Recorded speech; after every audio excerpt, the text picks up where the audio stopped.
There's no feeling more intense than starting over. If you deleted your homework the day before it was due, as I have, or if you left your wallet at home and you have to go back after spending an hour in the commute. If you won some money at the casino and then put all your winnings on red but it came up black. If you got your best shirt dry cleaned before a wedding and then immediately dropped food on it. If you won an argument with a friend and then later discovered that they just returned to their original view. Starting over is harder than starting up. If you're not ready for that, like if you've already had a bad day, then what you're about to go through might be too much. Feel free to go away and come back.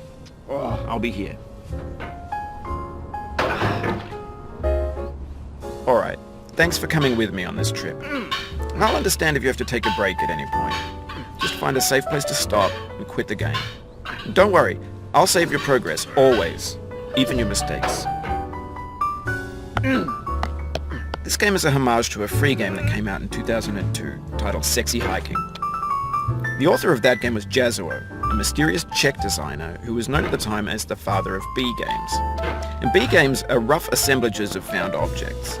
Designers slap them together very quickly and freely, and they're often too rough and unfriendly to gain much of a following.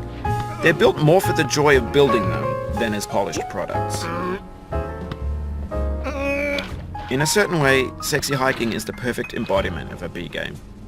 It's built almost entirely out of found and recycled parts, and it's one of the most unusual and unfriendly games of its time. In it, your task is simply to drag yourself up a mountain with a hammer.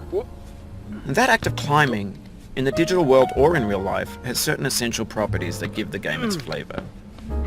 No amount of forward progress is guaranteed. Some cliffs are too sheer or too slippery. And the player is constantly, unremittingly in danger of falling and losing everything. Anyway, when you start Sexy Hiking, you're standing next to this dead tree that blocks the way to the entire rest of the game. It might take you an hour to get over that tree, and a lot of people never got past it. You prod and you poke at it, exploring the limits of your reach and your strength, trying to find a way up and over. And there's a sense of truth in that lack of compromise.